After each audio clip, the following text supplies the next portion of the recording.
Alhamdulillahirabbil alamin. Wassalatu wassalam ala asyrafil anbiya'i wal mursalin wa ala alihi wa sahbihi ajma'in. Subhanaka la ilma lana illa ma 'allamtana innaka antal alimul hakim. La haula wa la quwwata illa billahil aliyyil azim. Rabbi shrah li sadri wa yassir li amri wahlul 'uqdatam min lisani yafqahu qawli.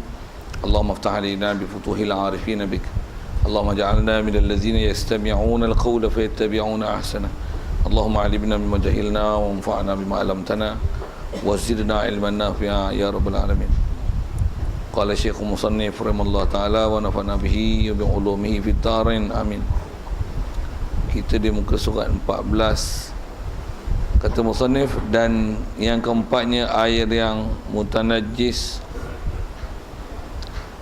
iaitu air yang jatuh najis padanya sama ada berubah ataupun tiada, padahal kurang daripada 2 qolah.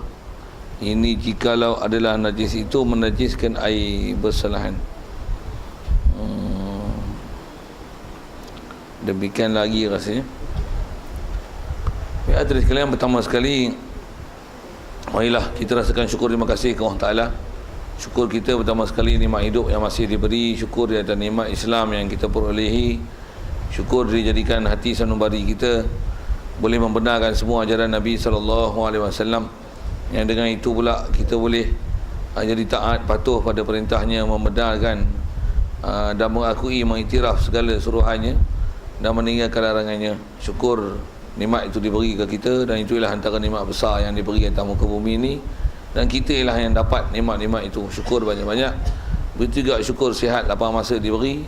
Begitu juga hidayat taufik yang masih dikekalkan kepada kita dapat hadir pagi ini untuk kita bersama-sama tadi mendengar satu kuliah daripada Dr. Abdul Basit yang saya tak sempat mendengarnya.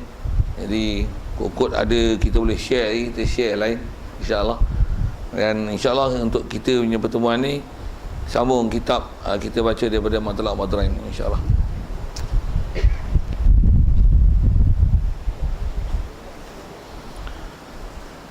Kata musannif rahimahullah taala, sambungan tu rasanya tak demikian lagi ya.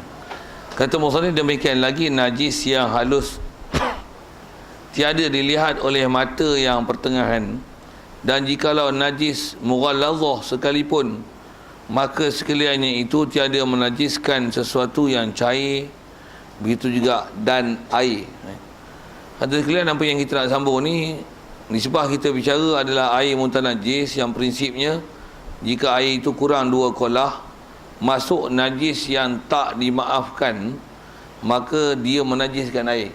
Jadi ada beberapa senarai yang kita dah belajar lepas, istilahnya dia adalah najis tapi termasuk dan najis yang dimaaf dalam bab air. Antaranya kita bicara dulu ialah bangkai yang tiada darah yang mengalir pada binatang tersebut, yang bila kita potong anggota dia masa dia hidup tidak ada darah yang mengalir.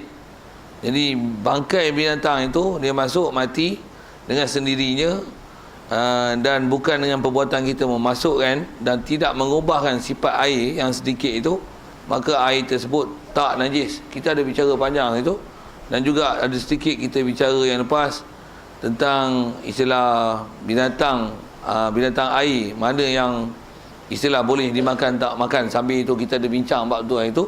Jadi apa yang kita nak sambung ni, kalau ikut masih nak bicara dalam bab apa dia senarai yang masih lagi termasuk dalam najis yang dimaafkan. Yang itu kita jumpa bangkai yang dimaafkan. Masuk bangkai itu binatang yang tak disembelih dengan sembelihan syarak, masuk ke dalam air, mati.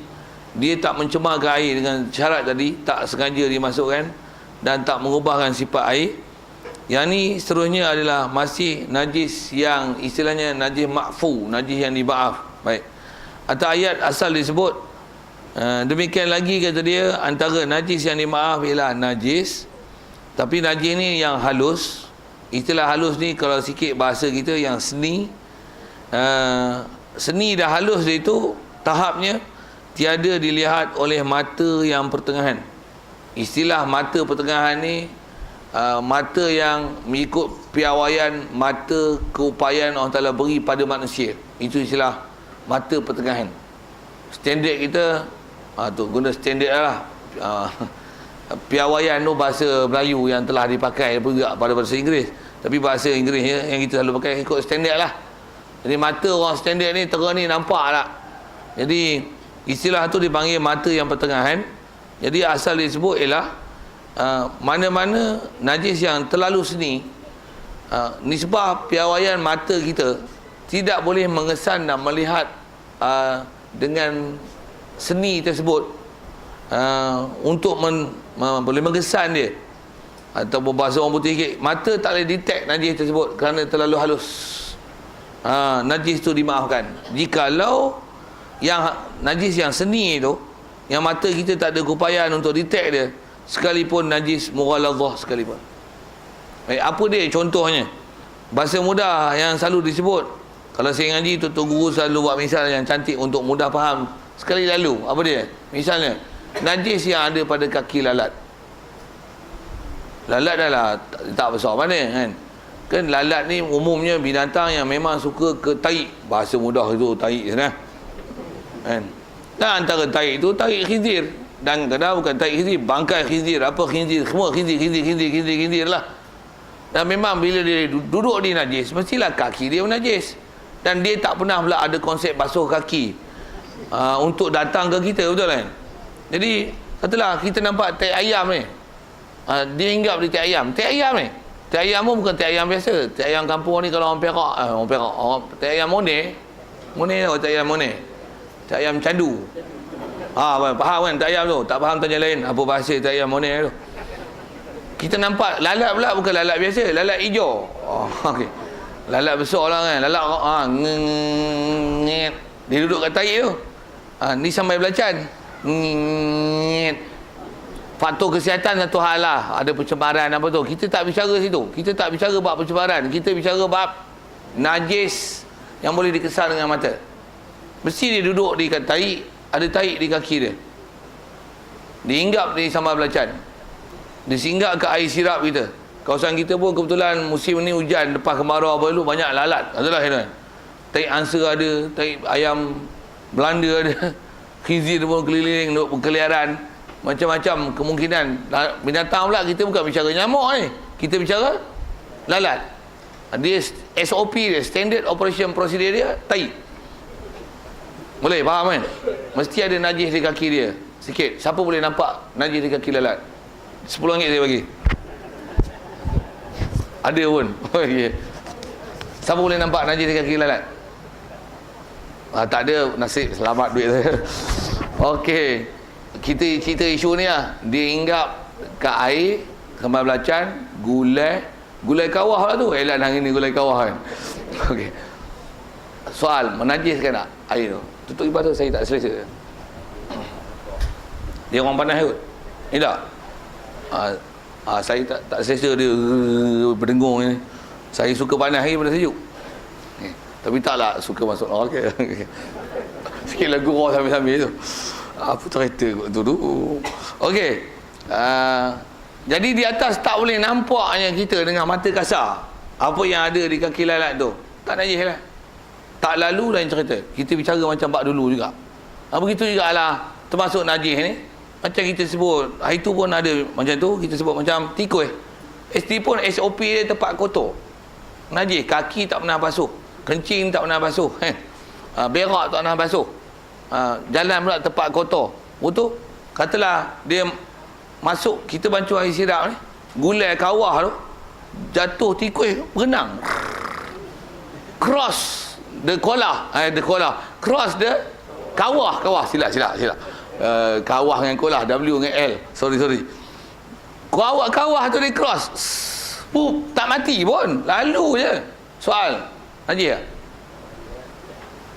Siapa nampak kaki kat najis? Nampak kaki ada, silap soalan lagi. Siapa yang nampak najis kat kaki tikus? Tak ada. Apa hukum? Maaf. Lalu lain hal. Tukang masak kita kata ada tikus jadi astagfirullahalazim, kata ya astagfirullahalazim tuan. Kita duk bicara masalah adakah dia menajiskan air dah menjadi cair. Apa jawapan? Tidak. Apa alasan? Dia termasuk dalam najis yang tak boleh dikesan dengan mata. Okey, siap, selesai. Begitu juga kita kalau tersebut ada isu istilah asal dengan ghalib tu, masih nak sebut najis yang tak boleh dikesan dengan mata. Kan kucing kita duduk bela, memang binatang tu pula kalau kata kita bela, dia duduk berkeliaran dalam rumah, bulu dia memang najis pasal dia termasuk juzuk binatang yang tak boleh dimakan, daging yang tercerai daripada badan dia masa dia hidup, itu adalah najis. Bulu dia adalah najis. Tapi punggung dia, walaupun berak dia punya bagus, dia korek, lepas berak dia kamboi, tapi kencing dia pancut, tapi dia tak nak basuh. Dia tak nak basuh punggung, tak nak basuh kemaluan dia, tak nak basuh kaki dia. Kita semayang, dia duduk atas kita, dia tidur. Soal, batal tak semayang? Tak batal. Pasal apa? Najis yang tak boleh dikesan dengan mata. Dan juga kita ada isu dulu istilah asal dengan ghalib. Asal kucing binatang suci, ghalib-ghalibnya kencing tak nak basuh kan. Macam mana? Ghalibnya najis. Asal dengan ghalib apa kaedah dia? Pelajaran lama tu. Asal dengan ghalib macam mana? Menang asal. Menang asal. Jadi tak najis. Yang tak najis kita bicara apa?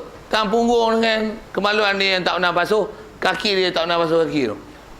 Begitu juga bab lalat tadi. Begitu juga bab tikus tadi. Dia termasuk benda makfu. Bab lalu makan, masalah makanan, itu isap tuyuk. Tikus yang masuk berenang, cross di kawah, Masya Allah. Pergi makan benda lain. Macam mana pun, kalau kita bincang atas kesihatan, kesihatan atas masalah kesihatan. Kita bukan bincang atas kesihatan. Kita bincang di atas najis tak najis. We are talking about diet. Okey, itu. Selesai kot. Okey, itu contoh mudah nak sebut tentang lalat apa yang seumpamanya lah. Dan sikit kalau kita tengok kajian sains sikit, kadang kena relate dengan sains ni. Kot bau kita tengok ulama dulu buat hukum, Rasulullah isyarat hukum-hukum macam ni. Biasanya dia must be something there. Pasal hukum Islam yang Allah Ta'ala turunkan ni, kita wajib iktikad dia mesti cantik, dia mesti benar, dia mesti betul, mesti munasabah dan mesti tepat dengan realiti kehidupan tu. Sikit kalau kita sebut kelalat tu, yang memang SOP-nya tai, betul? Bila dihinggap, memang dihinggapkan najis. Walaupun katalah kita makan tepi tu ada tai ayam sebelah kita je, kita pun baru nampak, dia pun baru check out daripada tarik tu, dan check in dekat pinggan kita sama belacan pula tu, dan bertelur lah tu. Kita tengah duduk makan, duduk sembang kawan, dan lepas renga 3-4 biji renga telur lah, telur dia tak faham sudah. Okay. Dia bertelur, jadi maksudnya dia duduk masa lama kan. Okey, sikit saya nak sebut ni. Atas kajian sains, dia kata memang sebenarnya di kaki lalat tidak ada virus yang lekat.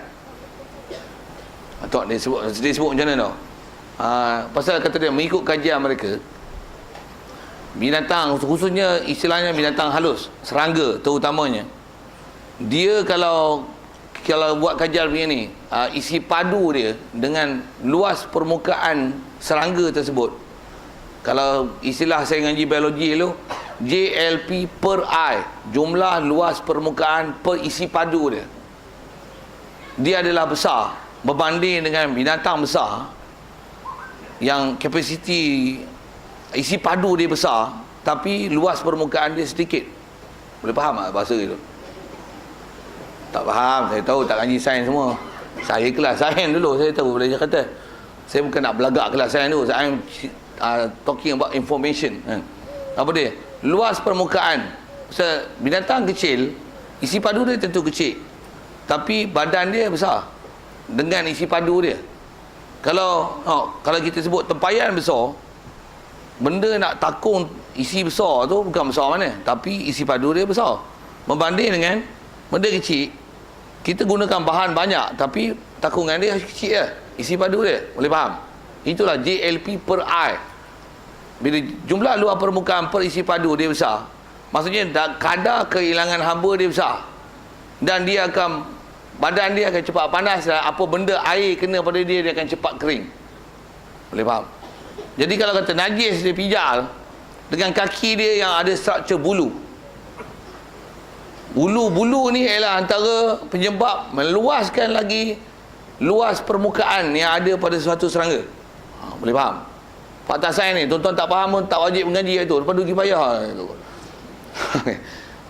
Jadi luas permukaan dia yang besar. Bila dia pijak najis, haba takkan terhilang daripada badan dia dengan kadar yang cepat. Maka apa yang ada lekat pada kaki dia akan kering sebelum sampai kat kita, dan najis itu kering dalam bentuk debu ataupun dalam bentuk wap air yang tersejat daripada kaki dia, maka dia sampai ke kita dengan tanpa apa-apa najis di situ. Sikit kajian sains, tak faham tanya lain. Boleh share tu? Boleh. Saya tengok ada muka yang apa benda saya nak cakap. Saya ngaji psikologi tinggi juga, saya boleh faham juga baca-baca bahasa air muka orang kan. Walaupun awak tak boleh lah firasat awak siapa, tapi boleh faham sikit macam tu punya body language apa macam tu lah. Okey, siap. Itu satu contoh istilah najis yang tak boleh dilihat oleh mata pertengahan. Termasuk dalam kes ni juga masih najis tu saya nak sebut. Suhu badan kita panas, betul tak? Betul. Kita mamalia, betul? Kita group mammals, okay? Isn't it? Yes. Okay, berapa suhu darjah kita? Suhu badan? Informasi maklumat teruk. Berapa suhu Celsius dulu? 36.9. Betul? Tak ada orang doktor apa sini ke? Doktor tak mengaji langsung ke PK apa ni leceh. 33 darjah Celsius. Dia punya. Dia pelik sikit. 36.9. Itu suhu standard tu. Satu di bubur sini tengok 38. Demam lah tu. Sikit-sikit tu. Fahrenheit. Lagi tak tahu. 98.4 darjah Fahrenheit. Okey, saya nak cerita apa? Bila badan kita panas, kita buang air, mesti berlaku penyejatan benda panas. Bila dia bersuhu panas, betul tak? Dia akan bertukar daripada bentuk cecair kepada bentuk wap. Betul? Dia mesti masih H2O, tapi ini cecair, ini wap. Dia akan tukar bentuk. Pasal apa? Bila dia bentuk panas, dia akan tukar dalam bentuk wap. Bila kita buang air, ada yang bentuk cecair, dan jangan tak tahu ada yang bentuk wap. Wap ni benda yang tak boleh dikesan dengan mata. Mesti surely-nya sikit saya sebut, kita kencing kadang bau busuk tak? Betul? Mesti busuk tu datang daripada wap kencing yang telah kita keluarkan. Pasal apa? Pasal berlaku proses penyejatan daripada air kencing yang keluar disebabkan suhu badan kita yang 98.4 darjah Fahrenheit. Okey, boleh faham? Bila kita bau tu najis kat hidung. Tak? Tak najis lah. Kenapa? Saya nak alasan itu. Dia termasuk dalam najis yang tak boleh dikesan oleh mata yang pertengahan. Itu dia fakta ilmu dia. Kalau kita jauhi pun apa benda pertengahan tu? Pertengahan tu maksudnya standard, mengikut piawaian keupayaan mata. Mata tidak akan boleh mengesan air yang dalam bentuk wap air ni. Ada pun yang kalau katalah macam ni, nak kencing sangat, tu kencing. Bila tu kencing tu tertembaklah ke lantai ataupun dinding. Minta maaf saya guna bahasa-bahasa gitu tak faham tanya lain apa saya sebut tu. Lepas tu berasa. Memang mata tak nampak, tapi kat panca indera kita boleh berasa kan. Agak-agak dengan terasa di kulit tu, kalau suruh Sumin boleh perasan tak air? Pasal reseptor yang ada kat kulit ni selalunya dalam kapasiti air yang boleh dirasa di kulit, biasanya air itu boleh dilihat dengan mata. Biasanya saya sebut common. Itu common. Itu pun maklumat sains juga. Aduh, ni yang kombinasikan fiqh dengan sains. Tapi tak pernah belajar sains dengan fiqh macam tu dulu. Saya lah. Tapi bila saya ngaji fiqh, I bawa sains tu pergi fiqh. Lantak kan baru. Macam tu sepatutnya. Boleh ngaji dalam sekolah kebangsaan. Betul? Setuju? Like. Okey, kita share. Esok tukar kementerian bubur sukatan tu dalam pelajaran. Sepatutnya itulah nak apply fiqh kita sikit. Cadangan tak? Tapi benda ni kena cakap parlimen tak? Saya bukan ahli parlimen. Tapi ikutlah sampai-sampai suara tu di parlimen. Apa cerita ni? Saya duk cerita kecil tu. Jadi kalau kita percik tu dia rasa, kapasiti itu sebenarnya boleh dilihat dengan mata.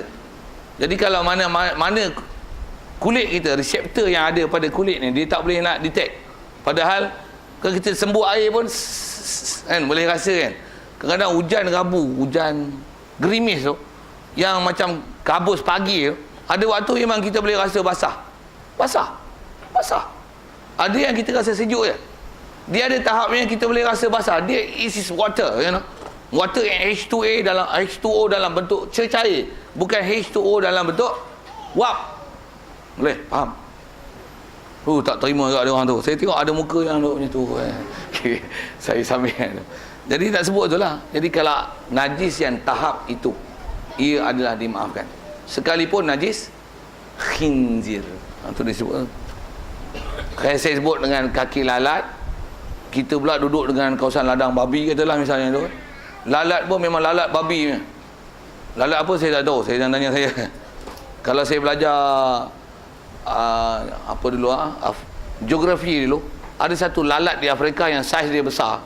Dia boleh menyebabkan maut bila dihinggap pasal dihisap tu hisap darah. Tuan-tuan tahu nama lalat apa tu?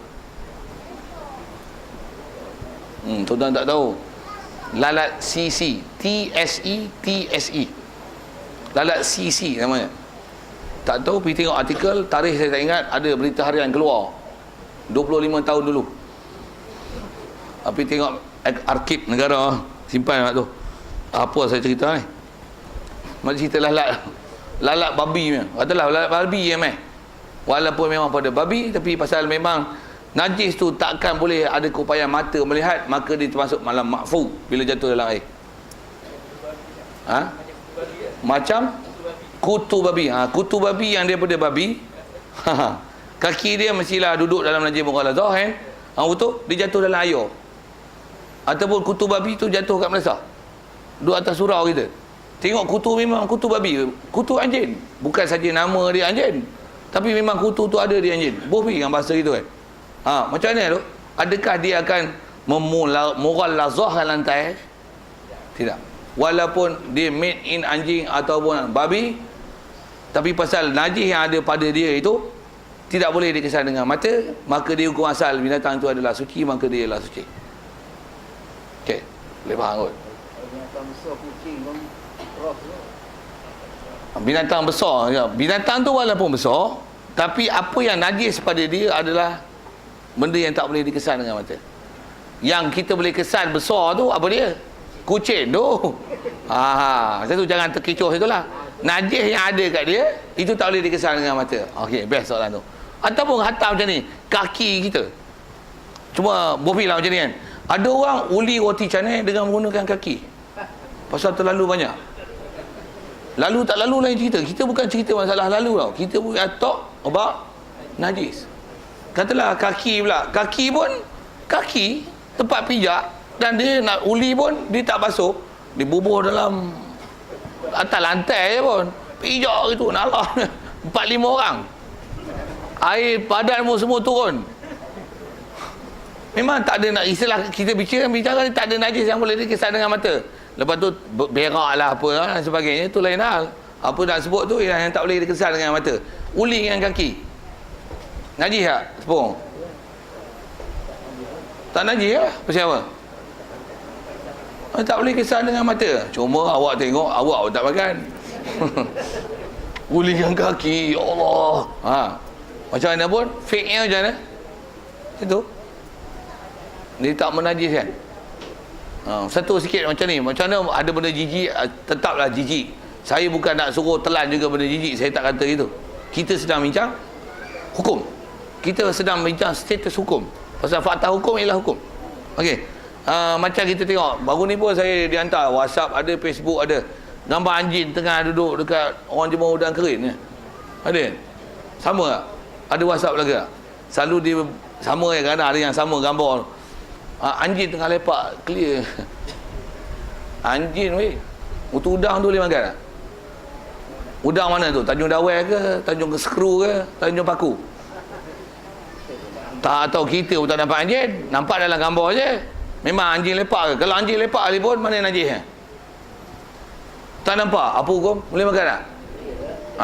Dah makan selalu pun. Lalu tak lalu tuan-tuan tengok geli lah lain kali tak makanlah udang. Tuan-tuan nak macam tu, isap tuyuk. Itu adalah sifat apa? Buat udang kering, nerilah gitu katanya. Isap tuyuk. Kita bincang, adakah dia menajis? Ada apa-apa nampak tek enjin tak? Nampak tek enjin seketui ada tak? Tak ada. Untuk apa hukum? Dia tak menajiskan. Tak nampak. Nak sebut, kita bincang masalah isu tak nampak. Macam mana pun dengar saya sebut. Saya taklah nak elan suruh pergi makan udang yang Cina buat bobi bahasa Cina tu. Lepas tu anjing pula yang mengawal udang yang tu. Duduk tempat dia jemur udang tu. Lepas tu makanlah banyak-banyak. Saya bukan kata macam tu tau. Kita duduk bicara secara hukum. Maksudnya kalau makan begitu, adakah dikira aib, adakah dikira najis, adakah dihukum makan benda bangkai, benda yang tak suci? Mengikut hukum mereka ada. Cuma tuan-tuan nak warak bagus kan? Jangan. Tak usah makan udang kering tu, nak buat udang kering, buat udang kering neri. Nak buat ikan masin, buat ikan masin neri. Ikan masin, udang kering, jenis-jenis jemur ni. Itu kita sebut jemurnya tu. Itu juga jemur apa? Rumpai laut. Yang kolagen-kolagen tu. Kalau yang buat tu orang Islam kita, gagah kan? Iban, Kadazan. Yang non-Muslim. Ada juga yang Muslim. Macam mana dia punya pengurusan dia buat? Macam mana? Kita pun nak tengok golip-golip ni anjing lah apalah dengan najis apa kencing tak basuh lah kaki pijak ikut dan je tengok packing lawa ya? Hukum asal dia tak menajiskan. Hukum masih kita ada kaitan dengan asal dengan golip di situ. Cuma khusus kita bicara najis yang tak boleh dilihat dengan mata.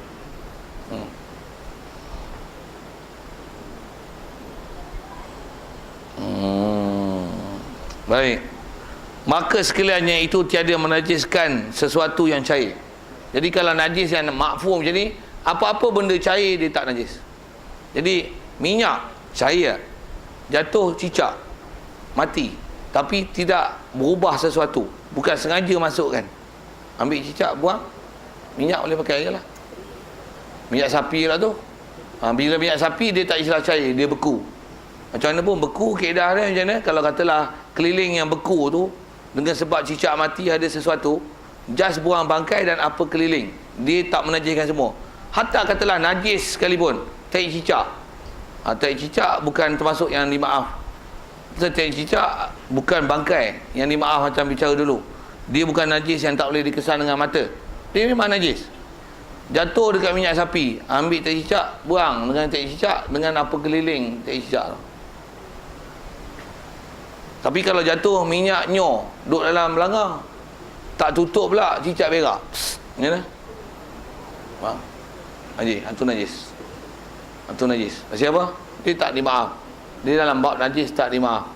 Satu kita baru bincang bab najis maaf ni, bangkai dan ni najis yang tak boleh dikesan dengan mata. Ada pun tai cicak, itu termasuk dalam hadis najis, dia menajiskan. Dia menajiskan. Walaupun kapasiti air sikit. Jadi asal kita bicara nak sebut tu benda cair dan air. Jadi air akan jadi najis, apatah lagi benda cair yang bukan air. Saja saya nak guna bahasa itu pasal apa? Pasal air kalau ikut dia salah satu alat menyuci. Bukan selain pada air dia tidak boleh menyuci.